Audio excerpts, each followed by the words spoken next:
Olá pessoal, aqui é Leonardo Montes trazendo mais um Voz Espiritualista podcast e hoje o nosso tema é crianças e religião.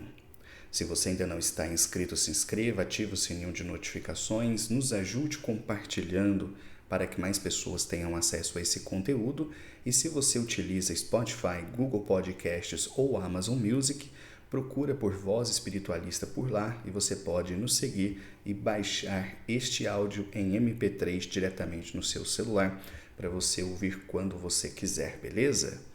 Bem, vamos lá. Eu já escrevi alguns textos falando sobre o que eu penso a respeito das crianças no ambiente religioso. E este é sempre um assunto polêmico e sempre que eu abordo, alguém diz algo que eu não disse. Então, para tentar preencher essas lacunas, eu resolvi gravar um vídeo especificamente sobre isso. Vamos começar pelo seguinte: eu considero de extrema importância que os pais religiosos criem os seus filhos dentro das religiões.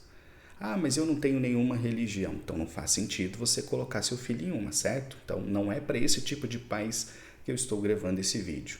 Eu estou me referindo especificamente àqueles pais que são religiosos, quaisquer que sejam as suas religiões. Como professor, uma das coisas que eu tenho observado com o correr dos anos é que cada vez mais os jovens estão menos religiosos. E muitas pessoas do universo da espiritualidade dizem: poxa, Léo, mas isso não é uma coisa boa? E na minha opinião, não, porque a religião tem um papel muito importante na humanidade. Para mim, a religião ela tem o papel de trazer valores que nos ajudam a viver melhor, que nos dá um sentido, um olhar para compreendermos esse mundo ao nosso redor. E ela é muito importante, porque se ela não fosse, ela já teria extinto. Então, como ela existe e ela não se extinguiu, é porque ela ainda tem serventia na humanidade. E, claro, eu não acredito em religião verdadeira, eu não acredito em verdade absoluta. Todas as religiões são tentativas do homem de compreender o divino. Mas todas as religiões existem por acréscimo da misericórdia divina que nos concede inúmeros caminhos para que nós possamos escolher aqueles com os quais a gente mais se identifique para justamente nos ajudar nessa jornada terrena. Então eu considero a religião muito importante. E se ela é importante para os pais, por que não seria importante para os filhos, certo? Ocorre, no entanto, que muitos pais, num discurso, digamos assim, muito moderno, resolvem adotar a seguinte postura: não, eu vou criar o meu filho longe da religião e aí quando ele fizer 18 anos de idade, se ele quiser, ele escolhe então uma religião para ele. Só que isso tem um problema, porque se a religião faz bem para os pais, por que não faria bem para os filhos? A religião ela tem todo um conhecimento, um escopo moral que nos ajuda a viver bem. Então, quando os pais deixam de educar os seus filhos dentro das suas religiões, é como se deixassem de alfabetizar essas crianças. Imagina, por exemplo, que você não entrou na escolinha cedo, que você não aprendeu a ler cedo. Você foi colocado na escola com 18 anos de idade. Você acha que isso impactaria a sua vida? Eu acredito que sim. Com a questão religiosa é a mesma coisa. A criança que não cresce num ambiente religioso, ela vai deixar de absorver uma série de valores importantíssimos para a vida em sociedade. Aliás, nesse discurso muito moderninho, tem gente que diz assim: se você precisa de religião para ser bom, então você não é bom de verdade. Só que essas pessoas se esquecem de uma coisa muito importante. A base moral, vamos nos ater apenas ao Ocidente, que nos diz, e que inclusive faz parte das leis sobre o que é certo e errado, ela não caiu do céu. As pessoas não refletiram sobre isso do nada, elas vêm da religião. Então, veja que interessante, foi a religião que sedimentou na nossa sociedade uma série de valores que depois foram incorporados num arcabouço jurídico. Então, aquilo que a gente entende como certo e errado é essencialmente uma visão religiosa e, no nosso caso, uma visão cristã, ainda que a pessoa não seja católico nem evangélico. Então, essa conversa de, você precisa de religião para ser bom? Não, mas a religião é um caminho. Da mesma forma que você não precisa estudar para ter sucesso, mas a escola facilita a sua vida, né? Você tem mais possibilidades de chegar aonde você quer se você tiver uma base sólida de estudos. E no campo da fé é a mesma coisa. Então, em resumo, eu considero completamente nociva a ideia de que os pais criem os seus filhos fora do ambiente religioso a fim de deixá-los livres para escolher as suas religiões. Agora, outro ponto importante. Eu entendo que é necessário, sim, uma educação religiosa, mas uma educação religiosa que não seja castradora, que não seja fanatizante. Eu já vi muita gente dentro de todas as religiões sofrendo por isso. Aliás, um dos casos que eu sempre menciono foi uma entrevista que eu assisti há muitos anos atrás de um senhor candomblecista que criou seus filhos no candomblé e todos foram para a igreja evangélica. E nessa entrevista ele falava assim com muita tristeza, onde foi que eu errei para os meus filhos se tornarem evangélicos? Então, eu dou esse exemplo para que as pessoas não pensem que são fanáticos apenas os católicos ou evangélicos, normalmente se associa a eles, né? Não. Fanatismo existe na Umbanda, existe no Candomblé, existe no Espiritismo, no Budismo, em todas as religiões. Então, esse é o ponto fundamental, criar os filhos dentro das religiões, mas não de forma fanatizada, de forma castradora. E se quando eles atingirem a maioridade, eles quiserem ir para outras religiões, ou mesmo não adotar nenhuma religião, ok, você fez a sua parte como pai, porque você transmitiu aos seus filhos aquilo que para você era importante, tanto do ponto de vista moral, do ponto de vista familiar e também do ponto de vista religioso, certo? Então, esse é o ponto fundamental, criar os filhos dentro das religiões de seus pais, mas não de forma fanatizada e deixando-os livres para seguir a religião que eles quiserem, quando eles quiserem, porque nós não somos donos de ninguém. Deus nos confia espíritos, nós temos a possibilidade de ajudá-los, nós temos a tarefa de encaminhá-los na vida, mas eles vão trilhar os seus próprios caminhos. Agora, um ponto importantíssimo. Eu não acho que as crianças devam frequentar as religiões da mesma forma que seus pais. Isso é um ponto muito interessante e eu vou dar um exemplo para vocês. Tem um jovem hoje que frequenta aqui o nosso terreiro e quando ele tinha 9 anos de idade, ele voluntariamente pediu para a entidade uma oportunidade de ajudar. A entidade aceitou e deixou ele entregando fichas.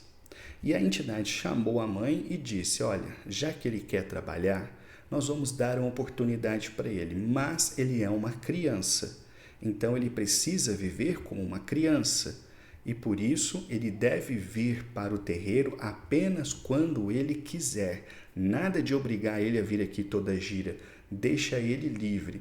Se ele quiser vir esse mês, ele vem. Se ele não quiser vir no próximo, ele não vem, para que ele continue vivendo e agindo como uma criança. Porém, uma vez que ele fez o compromisso de trabalhar, isso será importante para que desde cedo ele aprenda os valores da espiritualidade, até mesmo em razão da tarefa que no futuro ele vai desempenhar. E nós só vamos desenvolver a mediunidade dele quando ele atingir a maioridade e se ele quiser. Entendem a diferença? É você oportunizar a criança o trabalho espiritual, a vivência espiritual, os valores da espiritualidade. Não é você obrigá-la a frequentar a religião como um adulto.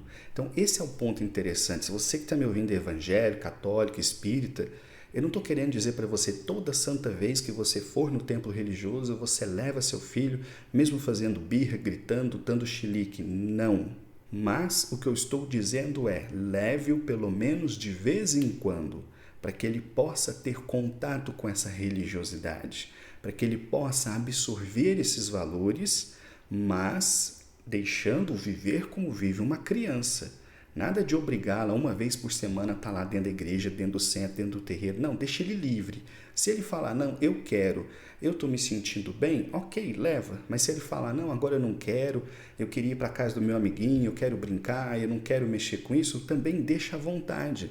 Mas pelo menos de tempos em tempos, leva ele, para que ele possa ter contato com isso, até mesmo porque Muito provavelmente você que está me ouvindo, você provavelmente começou a se interessar pela espiritualidade já na vida adulta, e eu acredito que se você pudesse voltar no tempo e começar mais cedo, você queria voltar, não queria? Durante muito tempo, eu fui resistente à ideia da evangelização, por exemplo, no ambiente espírita. Eu trabalhei durante 3 anos num centro espírita com evangelização, junto, na época, minha namorada, hoje minha esposa. E eu sempre me questionava, poxa, será que a gente está realmente ajudando esses meninos? E por que eu questionava isso? Porque a gente tinha um encontro de 1 hora por semana, enquanto os meninos passavam o restante lá fora. Então isso sempre me gerava uma certa incerteza. No entanto, nós já tivemos algumas gratas surpresas, como por exemplo, o fato da minha esposa ter reencontrado muitos anos depois aquelas crianças que foram alunas suas na evangelização. Recentemente, recentemente, nós já temos anos isso, a gente estava num restaurante japonês e a moça do caixa falou, nossa, parece que eu te conheço. E aí elas começaram a conversar, ela falou, nossa, você foi minha professora de evangelização. E pediu licença do trabalho para dar um abraço na minha esposa e agradecer por aquele momento. Olha quantos anos já se passaram, mais de 15 anos. E aquela menina, que era um catatauzinho, hoje já é uma mulher, já está trabalhando e ela ainda se lembrava da minha esposa.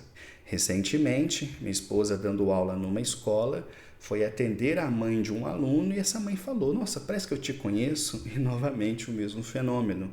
Essa mãe desse aluno, que hoje é aluno da minha esposa, foi aluna da minha esposa lá na evangelização do Centro Espírita. Mais de 15 anos, 18 anos já que isso aconteceu e ela ainda se lembra desse momento. Então, sim, a educação religiosa é importante, marca, faz a diferença na vida dos filhos. Porém, os pais têm que tomar cuidado para não esquecer que seus filhos sejam crianças, para que eles possam viver como crianças e desenvolver uma religiosidade sadia, livre, que liberta o espírito e que não o escraviza. Ah, mas eu criei o meu filho dentro do centro espírita e hoje ele quer ser evangélico. Lindo, maravilhoso, vai com Deus, seja feliz.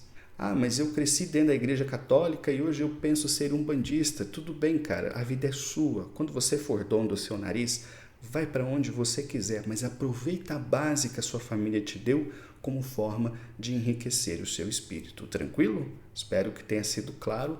Agora, caminhando para o final dessa reflexão, eu quero fazer um adendo que eu acho muito importante. Porém, antes de nós chegarmos lá, me diz uma coisa. Você tem interesse em trabalhar as suas emoções, trabalhar os seus sentimentos? Se a resposta for sim, talvez eu possa te ajudar. Eu sou psicoterapeuta, faço atendimento online e presencial e aqui na descrição, tanto do YouTube quanto do Spotify, você encontra o link das minhas redes sociais. Se você tiver interesse em terapia, manda uma mensagem que a gente conversa, tranquilo? Acho que esse é um ponto um pouco assim obscuro, mas vale a pena a gente conversar com calma. Olha só, lembra alguns anos atrás, quando saiu na notícia, na mídia, aquela ideia de que havia um menino que seria a reencarnação do Emmanuel? E ele deu entrevista no jornal, ele foi na Ana Maria Braga, vou até colocar aqui a foto, vou botar só o print da matéria, mas depois eu vou deixar aqui no link os comentários. Lembra dessa história? Pois é, recentemente eu vi uma entrevista dele, num podcast, agora ele já não tem nada mais a ver com espiritismo, se afastou completamente disso, e ele contou uma parte da história que eu achei muito sinistra e eu vou resumir para vocês, mas eu também vou deixar o link aqui na descrição do vídeo para você conferir. A história que ele contou foi a seguinte: desde a infância ele vivenciou fenômenos mediúnicos e isso chamou a atenção da família, que já era uma família espírita. Essa família, então, desde cedo levou ele para o centro espírita e as pessoas meio que se encantavam ali com uma suposta grande mediunidade, além do fato do menino realmente se comunicar muito bem, como vocês podem ver aqui no vídeo que eu deixei abaixo. O que se passou então é que esse menino foi apadrinhado pelo centro espírita, foi educado dentro das bases do espiritismo, começou a estudar sobre mediunidade e aí vem o que eu considero um erro terrível. Eles colocaram o menino para trabalhar. É isso mesmo. O menino com 13 anos de idade foi colocado no centro espírita como uma espécie de guru. em que pessoas adultas faziam fila para conversar com ele, para pedir orientação espiritual, para pedir orientação sobre problemas de família, coisas assim que ele não conseguia entender. Há um tempo atrás eu gravei aqui no canal um vídeo sobre as seitas, e ali eu falei que aqui no Brasil, diferentemente do modelo americano, a gente não costuma ver assim uma seita como um grupo meio maluco que se isola. O comportamento de seita, ele nasce em qualquer lugar, dentro da igreja, dentro do terreiro, dentro de centro espírita, e esse caso, pelo que ele próprio diz na entrevista, foi uma dessas situações. Então, ele foi criado dentro de uma atmosfera que ele era um espírito missionário. As pessoas começaram a falar que ele era a reencarnação de Emmanuel, que ele tinha uma grande tarefa. Então, ele foi apadrinhado pelo centro espírita, foi colocado naquela posição quase como um guru espiritual, que diga-se, isso não tem nada a ver com o espiritismo, e isso fez muito mal a ele. Porque quando ele começou a ficar mais velho, começou a questionar isso, ele simplesmente foi expulso do centro espírita. E essas pessoas entenderam como se ele estivesse abandonando e saindo da missão dele. E olha, a gente está falando de um adolescente. Isso não é tão incomum assim dentro do campo religioso. Eu vou deixar aqui também o link de um documentário muito interessante sobre o Krishnamurti. Krishnamurti, ele foi criado por membros da sociedade teosófica como sendo o próximo avatar do Cristo. E quando ele chega no momento de assumir a sua missão, ele fala, gente, não sou eu não vou fazer esse papel, vocês se virem, eu estou indo embora viver minha vida. E foi uma decepção e um bafafá gigante. Então, a gente tem que tomar cuidado com o lugar que a gente frequenta e o lugar que a gente leva os nossos filhos. Porque em todo lugar tem essa possibilidade desse comportamento de seita, de encontrar o próximo Emmanuel. Aliás, vou fazer aqui um adendo importante. Recentemente eu publiquei aqui um vídeo, falando daquele caso polêmico do Dalai Lama, que bota a língua para fora e tal. Enfim, tem um vídeo aqui no canal. E vários companheiros espíritas falaram assim, esse povo do Tibete é muito besta, que negócio de Dalai Lama, que reencarnação de não sei o quê, para que ficar preocupado com isso? E eu falei, até parece que vocês não fazem igual. Entra num centro espírita hoje e grita, Chico Xavier não foi Kardec. Se você não corre, você vai tomar uma surra, meu amigo. Essa própria história desse menino, que hoje já é um homem, tem nada a ver mais com o espiritismo, inclusive vou deixar o link do canal dele aqui, muito interessante. Hoje ele fala sobre meditação e outras coisas mais. O próprio movimento espírita que criou isso, Então deixou marcas profundas na personalidade. Hoje já é um homem, mas naquela época era só um menino. Então, pessoal, é isso que a gente tem que tomar cuidado, A gente está aqui para educar as crianças. A religião pode ter uma contribuição muito positiva, mas desde que, a gente tome cuidado para não bitolar essa criança, não criá-la de forma fanatizada ou castradora, e 2, que a gente possa criá-la num ambiente saudável, sem esse messianismo, sem achar que ela é especial, que ela vai salvar o mundo, que ela veio fazer a diferença na Terra, porque esses tipos de seitas que existem e criam as pessoas dentro dessa redoma, quando essa redoma quebra, sobra um ser humano ali em frangalhos, e isso faz um mal psicológico danado. Então a gente tem que ter equilíbrio, a gente tem que ter cuidado, mas fazendo direitinho pode ter certeza que a religião será uma força muito poderosa e que só vai agregar e fazer o bem na vida do seu filho. Bom, pessoal, era isso. Espero ter falado com clareza. Qualquer dúvida, deixa aqui embaixo seus comentários e até o próximo Voz Espiritualista. Um abraço.